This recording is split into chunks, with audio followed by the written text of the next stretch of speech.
चिड़ियाघर की सैर।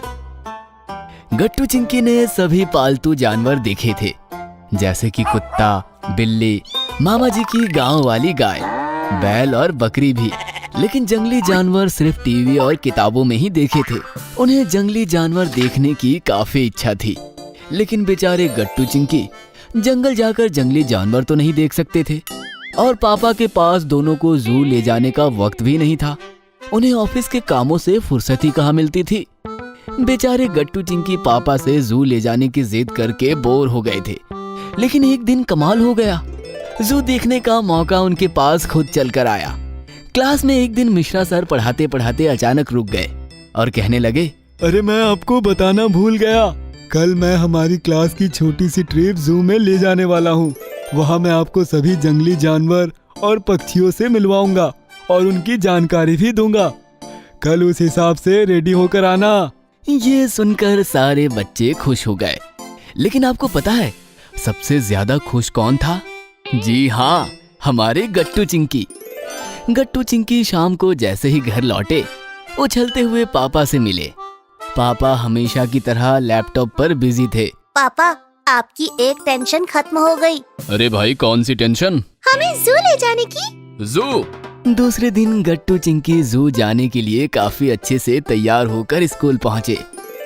उछलते हुए बस में बैठ गए और बस चिड़ियाघर की तरफ निकल पड़ी। आधे घंटे बाद बस शहर के बाहर बसे हुए एक बड़े से चिड़ियाघर के सामने जाकर रुक गई। सारे बच्चे लाइन में नीचे उतरे और चिड़ियाघर के सामने जाकर खड़े हो गए। बाहर एक टिकट काउंटर था। पास ही में एक बड़ा सा बोर्ड था जिस पर कुछ सूचनाएं दी गई थी। बच्चों, बोर्ड को अच्छे से पढ़ लो और समझ लो कि जू में हमें कैसे बिहेव करना है। गट्टू चिंकी ने बड़े ही ध्यान से बोर्ड पढ़ा। चलो अब अंदर चलते हैं। लेकिन सर, टिकट्स? डोंट वरी गट्टू, जू के टिकट ऑनलाइन भी निकाले जा सकते हैं। मैंने कल ही हम सबके टिकट्स निकाल लिए थे। बच्चे अंदर पहुँचे तो मानो उन्हें ऐसा लग रहा था कि वो किसी नई दुनिया में आए हैं। जू शहर का हिस्सा होकर भी वहाँ अंदर ना तो हॉर्न की आवाजें थी और ना ही लोगों के चीखने चिल्लाने की। सिर्फ पक्षियों की चहल पहल और जानवरों की आवाजें आ रही थी। फिर बच्चे एक बड़े से पिंजरे के पास आए तो अंदर एक लंबी लंबी गर्दन वाला जिराफ था। जिराफ गर्दन ऊंची करके एक पेड़ के पत्ते खा रहा था। इसकी गर्दन तो देखो। हाँ, गर्दन इतनी ऊंची है तो फिर पानी कैसे पीता होगा? जिराफ एक जंगली जानवर है, साथ साथ शाकाहारी जानवर है। जंगलों में पेड़ ऊंचे होते हैं। जिराफ की गर्दन पेड़ के पत्तों तक पहुंच पाए और वो आसानी से भोजन कर सके, इसलिए उसकी गर्दन इतनी लंबी होती है। पानी पीते समय उसे दिक्कत काफी होती है, लेकिन उन पर भी उसने सॉल्यूशन ढूंढ लिया है। जिराफ अपने सामने वाले दो पैर घुटनों में मोड़ देता है और अपनी गर्दन नीचे झुकाकर फिर पानी पीता है। इस प्रकार मिश्रा सर बच्चों को एक एक जानवर दिखाते गए और उनकी जानकारी देते गए। बच्चों ने हिरन, जेब्रा, लंगूर जैसे कई जानवर देखे। फिर उन्होंने काफी सारे पक्षी भी देखे, जिसमें चिड़िया, तोते, हंस और बाकी भी अलग अलग प्रकार के सुंदर सुंदर पक्षी थे। अरे वो देखो!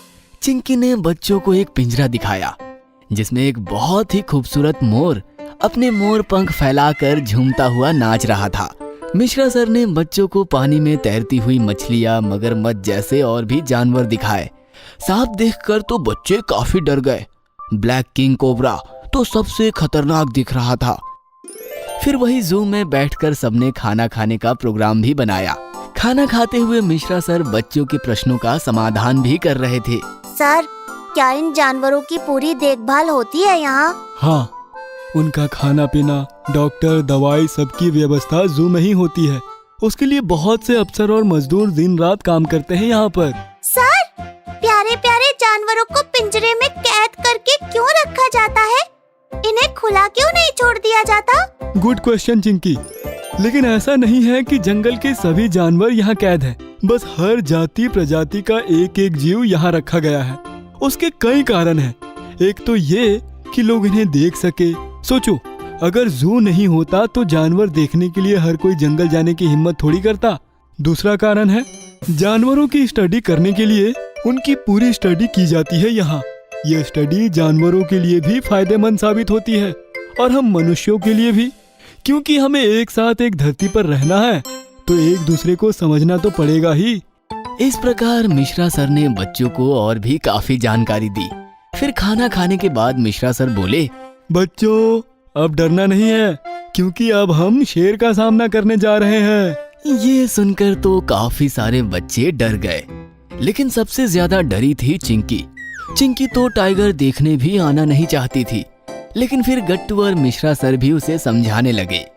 बेटा टाइगर पिंजरे में है, वो हमें कुछ नहीं करेगा, और अगर टाइगर ही नहीं देखा फिर जू में आने का फायदा ही क्या है। हाँ चिंकी, वो शेर है तो तुम शेरनी हो।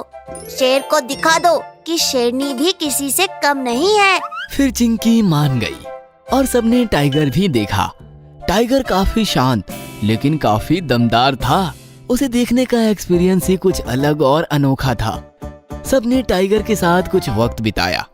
फिर सब हाथी और ऊंट पर बैठकर पूरा चिड़ियाघर घूमे। फिर शाम होते ही वापस अपनी बस में सवार होकर चिड़ियाघर को टाटा बाय बाय करते हुए घर की तरफ निकल पड़े। गट्टू का पहला हवाई सफर। गर्मियों की छुट्टियां चल रही थी। गट्टू चिंकी घर में बैठ बैठ कर बोर हो गए थे। बाहर तेज धूप थी, इसलिए मम्मी उन्हें बाहर खेलने के लिए मना कर रही थी। फिर तो गट्टू चिंकी का बोर होना बनता है। घर में बैठकर पक गया हूँ मैं तो। अभी तो 1.5 महीना बाकी है गर्मियाँ खत्म होने में। पता नहीं घर में बैठकर इतने सारे दिन कैसे काटेंगे। इस प्रकार कुछ दिन बीत गए और एक शाम अचानक पापा ने घर में बम फोड़ दिया। अरे अरे, असली वाला बम नहीं, वो सरप्राइज वाला बम। बच्चों, 4 दिनों बाद हम कुल्लू मनाली घूमने जा रहे हैं। ये सुनकर तो गट्टू चिंकी के होश ही उड़ गए। सच पापा? हाँ हाँ, 100% सच। वाह पापा, आपने आज अचानक बम ही फोड़ दिया।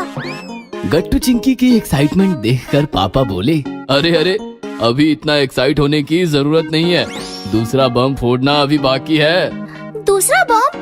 जल्दी बताओ ना पापा, हमसे अब रहा नहीं जा रहा। सुनोगे तो एकदम हवा में उड़ने लगोगे। अब बता भी दो पापा, इतनी भी क्या बड़ी बात है। तो फिर सुनो, हम कुल्लू मनाली किसी ट्रैवल बस या ट्रेन से नहीं बल्कि प्लेन से जाने वाले हैं। दूसरे बम का धमाका इतना जोरदार था कि गट्टू चिंकी को विश्वास ही नहीं हो रहा था। पापा आप झूठ तो नहीं बोल रहे ना? नहीं बच्चों, पापा बिल्कुल सच कह रहे हैं। उन्होंने तो हम चारों की फ्लाइट्स की टिकट भी बुक करवा रखी है। हाँ, हम कुल्लू मनाली उड़ते उड़ते जाएंगे और उड़ते उड़ते आएंगे, ठीक है?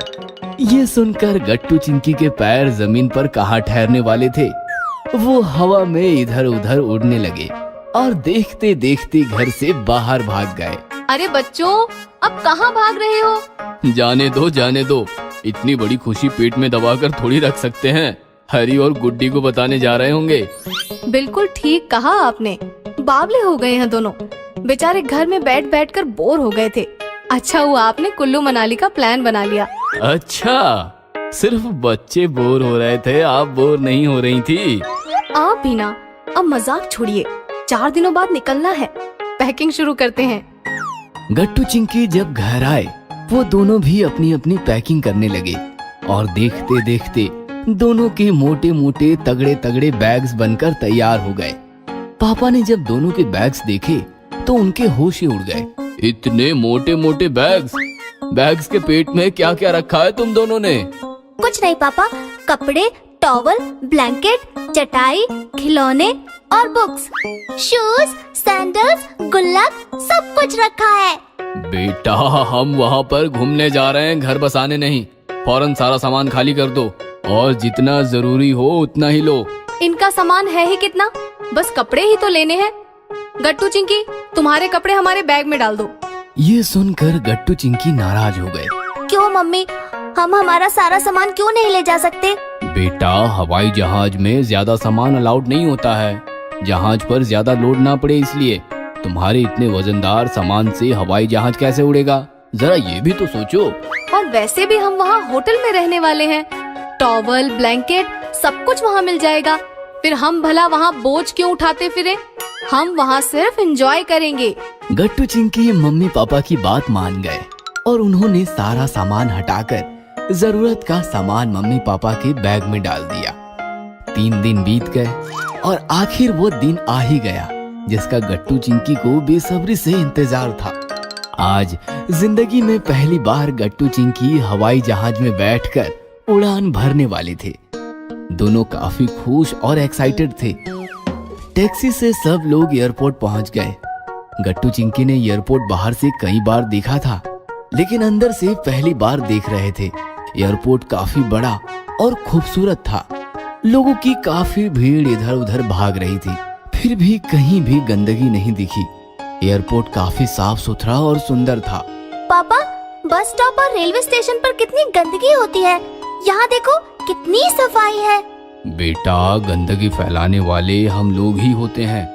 बस स्टॉप हो या एयरपोर्ट, हमें कहीं भी गंदगी नहीं फैलानी चाहिए, क्योंकि ये सब सेवाएं हमारे लिए ही है।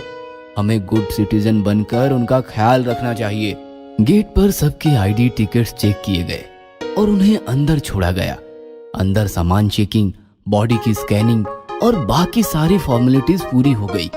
गट्टू चिंकी का हवाई जहाज भी रनवे पर आकर खड़ा हो गया। गट्टू चिंकी पापा मम्मी के साथ एक बस में बैठ गए। हम बस में क्यों बैठे हैं? हम बस से कुल्लू मनाली जाने वाले हैं क्या? ये सुनकर मम्मी पापा हंसने लगे। अरे, ये बस हमें जहाज तक छोड़ेगी, फिर क्या। बस जहाज के पास पहुंच गई। गट्टू चिंकी पहली बार एरोप्लेन इतना करीब से देख रहे थे। वो काफी विशाल था। वाओ, चलो एक सेल्फी लेते हैं। पापा ने हवाई जहाज के साथ एक सेल्फी ली और सब लोग जहाज में अपनी अपनी सीट पर बैठ गए। गट्टू को विंडो सीट मिली थी, इसलिए चिंकी परेशान थी। डोंट वरी चिंकी, आधा सफर मैं यहाँ बैठूंगा, बाद में तुम बैठ जाना। बच्चों की समझदारी देखकर मम्मी पापा खुश हो गए।